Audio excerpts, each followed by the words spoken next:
हजरत मूसा के वाक़े में एक अहम कड़ी में बयान करके बात खत्म करता हूं, क्योंकि पूरा वाक़या उस डिटेल और तफसील के साथ बयान करने का वक्त नहीं है।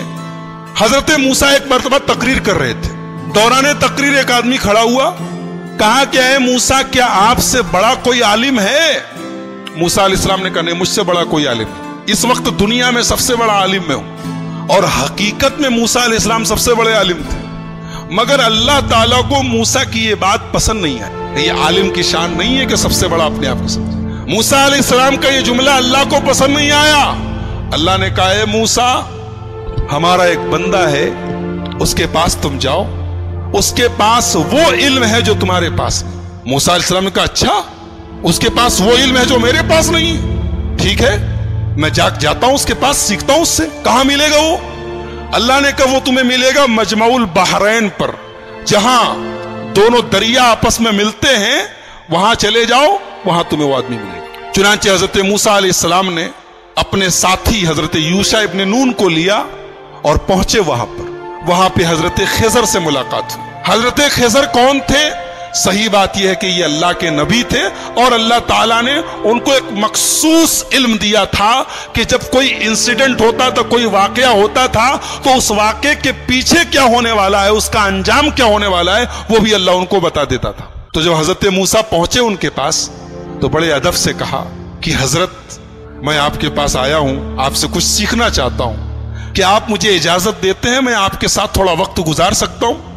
हजरत खिजर ने कहा कि देखो, मेरे साथ तुम वक्त गुजार नहीं पाओगे, इसलिए कि मैं बहुत सा काम ऐसा करूंगा जो तुम्हें समझ में नहीं आएगा, और तुम्हें समझ में नहीं आएगा, तुम पूछोगे, तुम बर्दाश्त नहीं करोगे, पूछोगे, और मेरे साथ तुम कोई बात पूछोगे तो मैं तुम्हें अपने साथ रख नहीं सकता। हजरत मूसा ने कहा घबराइए नहीं, मैं कुछ पूछूंगा नहीं आपसे, आप अपना काम कीजिए, मैं बस देखता रहूंगा चुपचाप। कहा ठीक है चलो। दोनों चले। दरिया में कश्ती जा रही थी, दोनों कश्ती पर बैठे। कश्ती पर जैसे बैठे, हजरत खिजर ने हथौड़ी निकाली और तख्ती का एक तख्ता तोड़ के निकालने लगे। हजरत मूसा ने कहा क्या कर रहे हैं आप? अरे कश्ती डूब जाएगी, सब मर जाएंगे, सबको डुबोना है क्या? कहा मैं बोला था कि तुम सब्र नहीं कर पाओगे, तुम बर्दाश्त नहीं कर पाओगे, बोलोगे जरूर। कहा कि अच्छा माफ कीजिए, मैं भूल गया था, अब कुछ नहीं पूछूंगा, अब आप जो करना हो कीजिए, मैं कुछ पूछूंगा नहीं। और आगे बढ़े, कश्ती से उतरे, एक गांव में पहुंचे।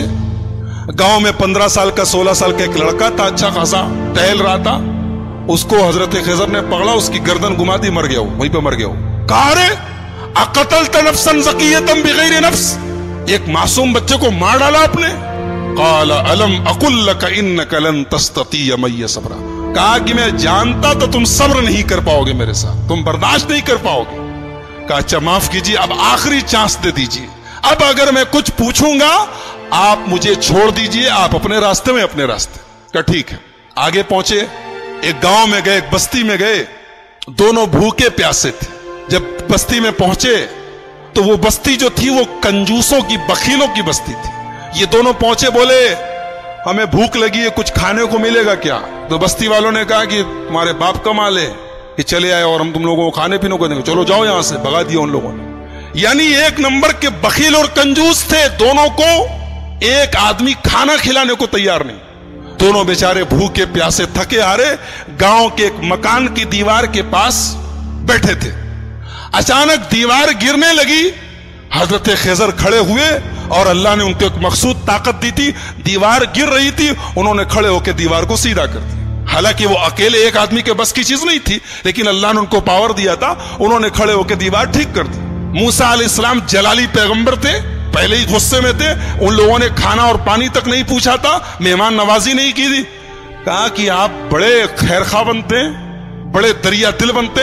उन लोगों ने पानी तक नहीं पूछा और आप चले, उनकी दीवार गिर रही थी, आपको ठीक करने की क्या जरूरत थी? आप पहले पैसा ले लेते, कुछ मुआवजा तय कर लेते। क़ाल हाज़ा फ़िराक़ु बैनी व बैनी, कहा क्या है मूसा, अब यहां से आप अपने रास्ते में अपने रास्ते। आपने कहा तो मैं बोलूंगा नहीं और आप हर जगह बोल दिए। अब मैं बताता हूं कि वो तीनों काम मैंने क्यों किया था। हम लोग जिस कश्ती में जा रहे थे, वो कश्ती कुछ गरीबों की कश्ती थी। कुछ गरीब लोग थे, वो बेचारे कश्ती पर चलाते थे, वही उनकी इनकम का जरिया थी। आगे एक जालिम बादशाह था, वो जालिम बादशाह जब कोई कश्ती देखता था, अगर कश्ती सही सलामत होती थी तो कश्ती को लूट लेता था, और अगर कश्ती दूर से ही ऐबदार नजर आती थी तो छोड़ देता था। मैंने तख्ता निकाल दिया ताकि वो जालिम बादशाह कश्ती को लूटे ना। और जो लड़का था जिसको मैंने गर्दन पकड़ के मार दिया था, उस लड़के के माँ बाप बहुत नेक थे, मोमिन थे, ईमान वाले थे, और वो लड़का आगे चल के अपने बाप का नाफरमान, अपनी मां का नाफरमान और काफिर होने वाला था। तो मैंने अल्लाह के हुक्म से उसको खत्म कर दिया, और अल्लाह उस बच्चे के बदले उनको एक नेक बच्चा देगा जो उनकी आगे चल के ईमान वाला बनेगा और उनकी खिदमत करेगा। और जो दीवार मैंने ठीक कर दी थी, वो दरअसल जिस मकान की दीवार थी, वो मकान 2 यतीम बच्चों का था। उनका बाप जब मरने लगा तो उसने अपनी सारी जमा पूंजी, बच्चे छोटे छोटे थे, सारी जमा पूंजी अपने मकान की एक दीवार के नीचे दफन कर दिया। और वो बच्चे बेचारे अभी छोटे छोटे थे, यतीम बच्चे थे। अगर दीवार गिर जाती तो वो बस्ती जो थी, गांव वाले एक नंबर के हरीस और लालची और बखील लोग थे, हमें एक गिलास पानी तक नहीं पूछा, वो दीवार के नीचे का सारा खजाना लूट लेते और वो बेचारे यतीम बच्चों का हक मारा जाता। तो अल्लाह के हुक्म से मैंने दीवार को ठीक कर दिया ताकि जब बच्चे बड़े हो जाएं तो फिर अल्लाह ताला उनके बाप का खजाना उन्हें पहुंचा दे। और अल्लाह ने ऐसा क्यों किया? इसलिए कि उन दोनों बच्चों का जो बाप था वो बहुत नेक था। नेक बाप की औलाद परेशानी में पड़े, ये अल्लाह ताला ने पसंद नहीं किया। अगर बाप नेक है तो औलाद की अल्लाह मदद करता है। एक नुक्ता यह मिला कि अगर आदमी नेक हो तो उसके मरने के बाद भी उसकी औलाद को फायदा पहुंचता है। ये इस आयत से पता चला। बहरहाल यह हजरत खिज़र का वाकया था, हजरत मूसा का वाकया। कुरान करीम के 15वें पारे के लास्ट में और 16वें के शुरू में यह वाकया बयान किया गया। मूसा अलैहिस्सलाम की जो कौम थी, अल्लाह ने बहुत इनाम उनके ऊपर किया। इनके ऊपर आसमान से खाना उतरता था, इनको भूख लगती थी, खाना उतरता, मन्नो सलवा। पानी की जरूरत पड़ी, मूसा अलैहिस्सलाम ने लाठी को जमीन पे मारा, जमीन से चश्मा बहने लगा। इनको धूप बहुत तेज लगी, आसमान में बादल का साया आ गया। लेकिन जितनी अल्लाह ने इनको सहूलत दी, आराम दिया, उतनी ही ये कौम नाफरमान हो गई। जब फलस्तीन करीब आ गया तो मूसा अलैहिस्सलाम ने अपने साथियों से कहा, बनी इस्राएल से, कि चलो हम फलस्तीन में चलें और वहां पे एक जालिम लोगों की हुकूमत है, अमालेका की हुकूमत है, हम उनसे जिहाद करें, उनसे लड़ें। तो मूसा अलैहिस्सलाम के साथियों ने कहा, अरे वो लोग बहुत पावरफुल लोग हैं, हम लोग उनसे लड़ नहीं सकते, उनसे लड़ने की ताकत हमारे अंदर नहीं है। आप जाइए, आपका रब जाए। इज़हब अंत व रब्बुका फकातिला, ऐ मूसा तुम जाओ, तुम्हारा रब जाए और दोनों जाके लड़ाई करो, हम लड़ने वाले नहीं। ये हाल था बनी इस्राइल का। ऐसे ही नहीं हम लोग सूरह फातिहा में पढ़ते, गैरिल मग़ज़ूबि अलैहिम वलद्दालिन, ऐ अल्लाह उनके रास्ते पर नहीं चलाना जिनके ऊपर तेरा गजब उतरा। अल्लाह ने इसको जितना नवाजा था, इस कौम ने उतनी ही नाफरमानी और उतनी ही बदकारी की। सोचिए अल्लाह की कितनी बड़ी गुस्ताखी है, रसूल की कितनी बड़ी गुस्ताखी। कह रहे हैं मूसा तुम जाओ, तुम्हारा रब जाए, तुम लड़ो, हम नहीं लड़ेंगे।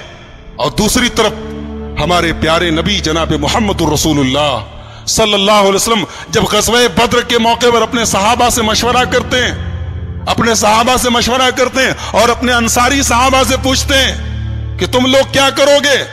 तो अंसारी सहाबा कहते हैं, अल्लाह के नबी, हम कोई मूसा के साथी थोड़ी हैं जो कह दे कि आप जाइए, आप लड़िए, हम बैठे रहेंगे। अय अल्लाह के नबी, अगर आप समुंदर में उतरने कहेंगे, आपके सहाबा समुंदर में उतरने को तैयार है। इसीलिए हमारा ईमान है कि दुनिया में जितने नबी आए, जितने रसूल आए, सारे रसूलों में सबसे बेहतरीन सहाबा, सबसे बेहतरीन साथी अगर किसी को मिले तो हमारे प्यारे नबी मुहम्मदुर रसूलुल्लाह सल्लल्लाहु अलैहि वसल्लम को मिले। तो इन लोगों ने कहा कि मूसा आप जाइए, आपका रब लड़े, हम नहीं लड़ेंगे। अल्लाह ने सजा नाजिल की कि अब 40 साल तक तुम लोग फलस्तीन को फतह नहीं कर सकते। अब 40 साल तक इसी सहरा में तुम घूमते रहो, इसी में परेशान रहो। और उसी 40 साल के दौरान हजरत मूसा का इंतकाल हो गया। बाद में उनके जानशीन बने हजरत यूशा इब्न नून और उनके दौर में फलस्तीन फतह हुआ और फलस्तीन पर फिर बनी इस्राइल का कब्जा हुआ। तो ये चूंकि हजरत मूसा की जिंदगी के बाद का वाकया है, इसलिए वो हमारी गुफ्तगू का टॉपिक नहीं है। हजरत मूसा की जिंदगी में हमारे लिए बहुत सारी इबरत और नसीहत है। सबसे बड़ा सबक यह है, जिसको अल्लाह रखे उसको कौन चखे, जिसको अल्लाह रखे उसको कौन चखे।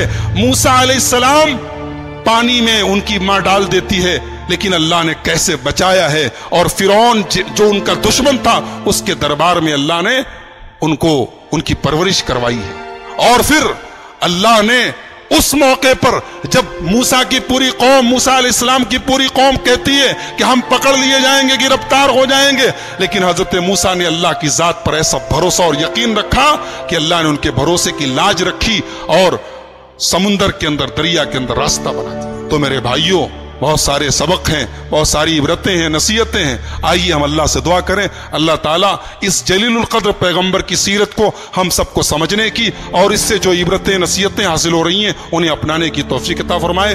रब्बुल आलमीन हमें नबियों के वाक़यात को पढ़ने और सुनने की तौफीक अता फरमाए। रब्बुल आलमीन हमारी इस्लाह फरमाए। रब्बुल आलमीन आज के हमारे जमा होने को कबूल फरमाए, कहने और सुनने से ज्यादा अमल की तौफीक अता फरमाए। जब तक हम दुनिया में जिंदा रहें, इस्लाम पर जिंदा रहें और खात्मा हमारा ईमान पर हो।